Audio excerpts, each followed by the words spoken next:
Okay, thank you for the introduction. I'm with Eindhoven University of Technology. This is a work that is shared with Giacomo, Lanciano, and Andrea Marrella from Sapienza University of Rome.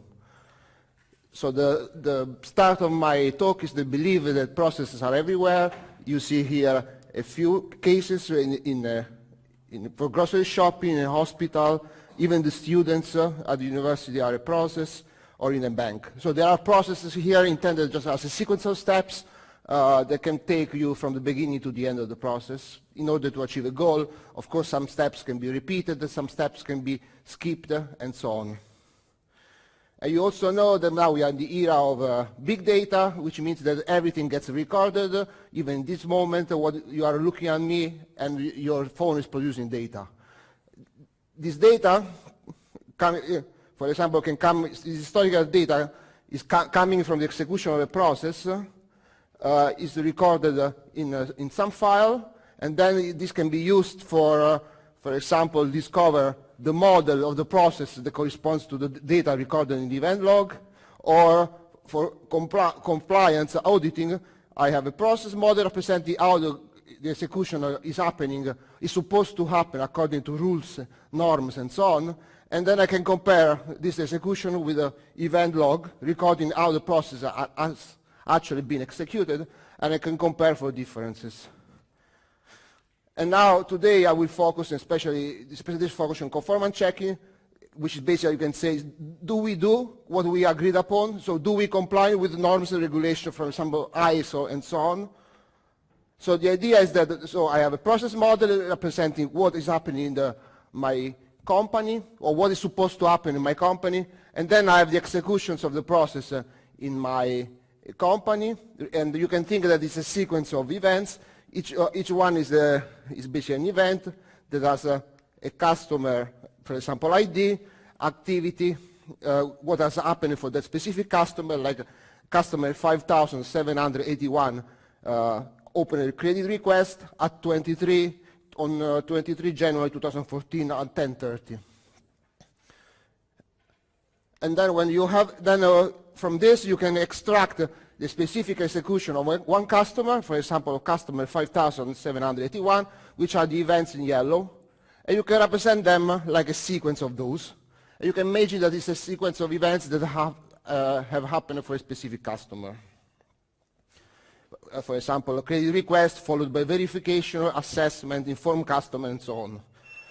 Now what I want to do, I want to compare these executions with a model and verify whether it's compliant.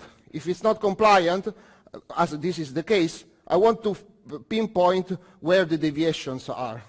For example, you can believe me that here, that after doing, is this working? After doing B and C, and if I do E, then I'm supposed to do B, C again, and then I finally can do F. But there is also a different explanation saying I did A, then I did B, then I did C, then I did E, but I was not supposed to do E. Conversely, I should have done F so that I could reach the end of the process. So I want to pinpoint which activities were performed when they were not supposed to, and which activities were not performed when they were expected. You can imagine like the event log is a trace in my event log is something like this. Then my model represents the set of possible traces that the model can perform. And what I want to do, I want to find, given the log trace, the process trace, the trace allowed by the process, which is the closest, as close as possible to what I've seen in the log. And where there are differences, those are the causes of non-conformity. Then I want to dig into and say, okay, this process was, this execution was not compliant because this and that didn't happen, for example.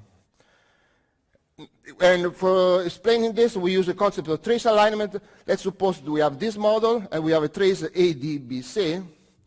At the beginning, the log says that I should do A, and the model indeed allows me to do A. So things were compliant. Then the model says I should do D, but actually D is not allowed in this moment, because in this moment either I can skip B and C, or I have to do B and C at the same time. So D was not possible, so I can skip it. Then at this point, the process state didn't change. Now I can perform B, then I can perform C, and then now I reach the end of the trace. Still, I've not reached the end of my process execution, so now I have to do D1. So this corresponds to what we call alignment. So basically, I did A, and I was supposed to do A. I did D, but it was not allowed. Then there was B and C, both allowed. And finally, D1 was supposed to happen, but in reality, it didn't happen. So you can imagine that I want to minimize these deviations, and in fact, it corresponds to a search space in which I start from, I have aligned the no events, so I'm at the MP alignment, and I want to reach a final alignment in which all the traces events are appearing, and the process has reached the end state. And here, since I want to find the process trace, which is the closest to the log trace, it's a problem of finding the shortest path. Of course, deviations can have different costs. For example, if you forget to send a letter, it's not as expensive as you give a loan when it was not allowed to. So there are different costs. So what we did is that we formulated this alignment problem as a planning problem with a planning domain and a planning problem. Then we gave input to different planners, and the plan that you get as an output is in fact the sequence of moves in my alignment. So the plan, for example, for this case can be sync A, log D, synchronous B, synchronous D, synchronous C, and model D.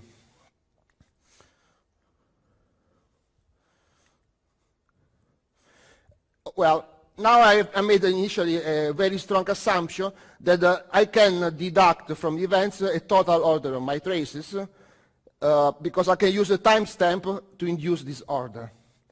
In reality, or very often, you don't have this very detailed granularity of timestamps. Can be, for example, at the level of days. Why? Because in the system, this information is stored at the level of days because there is no importance for the system to know minutes, seconds, and so on. And so now it happened that for example, I have verify and advanced assessment. They are happening on the same day. Now I don't know anymore which one actually happened before. So this increases the complexity of finding alignment because I also have to somehow find the order of these partially ordered events such that the number of deviations are minimized. Because the principle is always the same. I want to be optimistic and I want to find the smallest number of deviations. We encoded this one as a planning problem. I said we had the fluence to represent the state of the Petri net, because we use Petri nets to represent the processes. We start from initial state in which the Petri net is an initial market. Each event and transition is associated with a cost, and the initial total cost is 0. And then we have actions that basically moves the state towards the end state. Something like this. I will not go into the details on the paper. And then what we did, we implemented a tool, and then at the end we project the deviations onto the model in order to see, in order to clearly highlight which parts obtain more deviations. Here you see that for different nodes like this, there are two colors, one a little bit brighter and the other one a little bit darker. It's the case in which I use the partial order versus I don't use the partial order information. And you can see that the fact that I consider the events as a partially ordered without imposing a specific a priori arbitrary total order will give the information more detailed. For example, here I can see that if I impose an arbitrary total order, it looks like this transition L has more deviation than what actually I would expect compared with the case of if I consider as a partially ordered.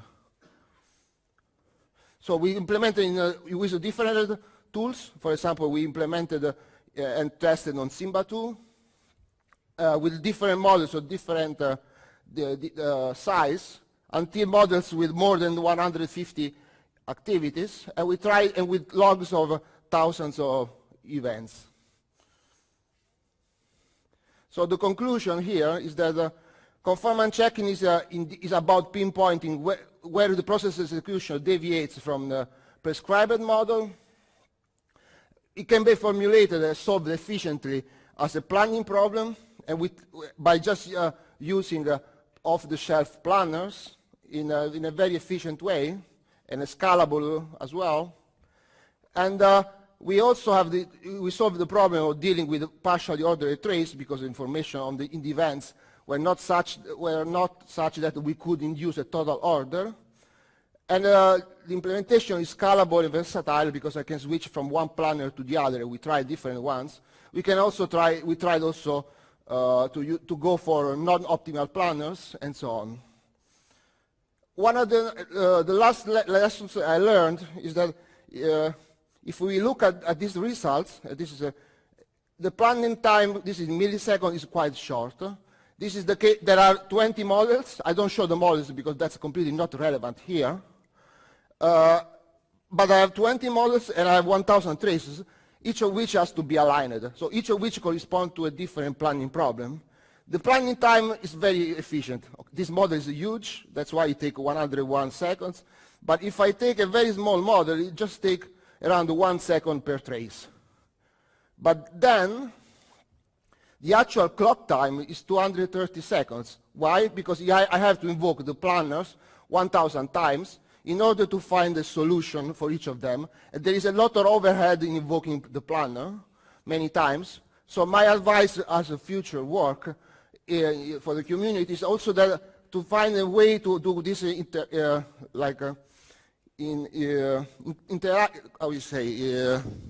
more incremental. That's the word I was looking for. Incremental, so that doing 1,000 traces, 1,000 planning problem is not costing 1,000 times one single planning problem, because a lot of times is overhead that should be tried to be reduced. And then you see at the end that because of this overhead, the actual execution time, planning time, is just 1 divided 22 times the clock time.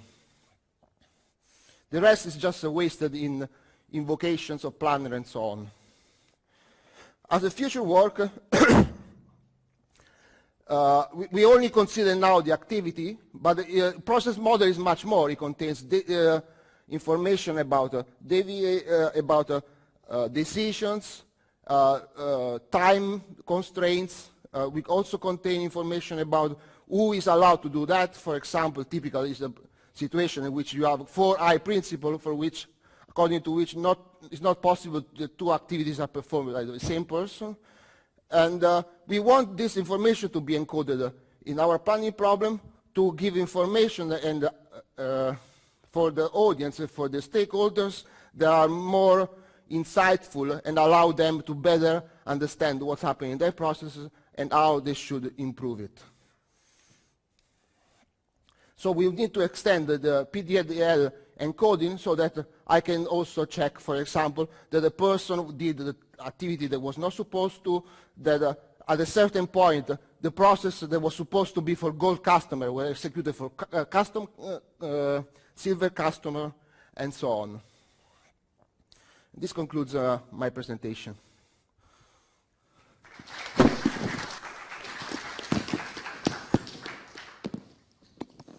All right. Questions?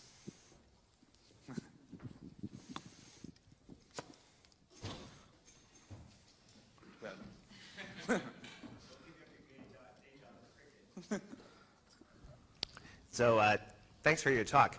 I'm curious, why is this not something that you could do with val, where you say, I take a trace, transform it into a plan, I have my domain model, and I simply run val on the plan relative to the model? Honestly, I'm not expert of this DAO, so maybe I should look at it.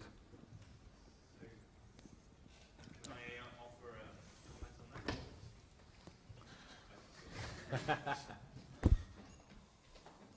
on that? think that actually that doesn't answer the same question, because val is checking whether a trace is valid with respect to the model, whereas this problem is looking at how close are the trace that you've recorded to the trace that you would have liked to have seen from that particular process that you're describing.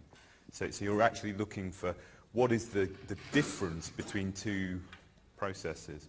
So I think that this is particularly interesting for something like SOP adherence. If I've got an SOP and I've got the actual trace of what was executed, how close was what was done to what should have been done? And val won't tell me that. Dave has a question. Yeah.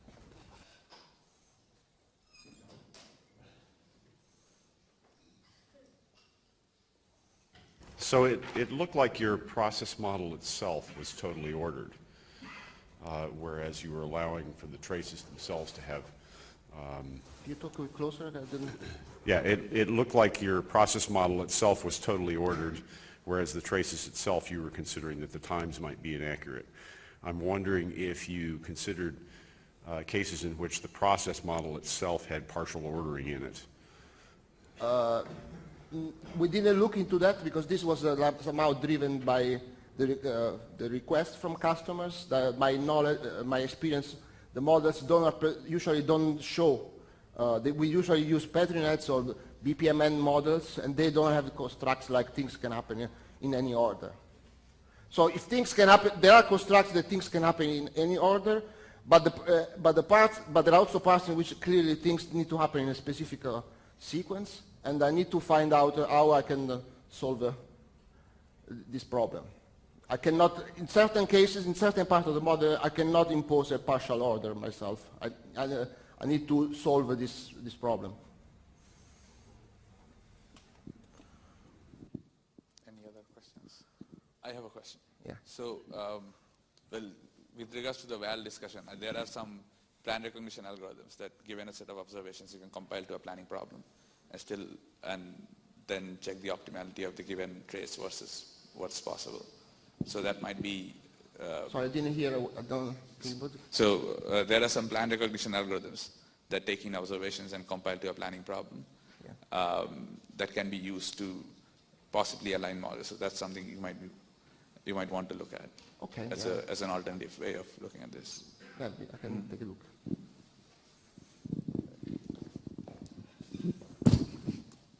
All right. Let's move on to the next talk.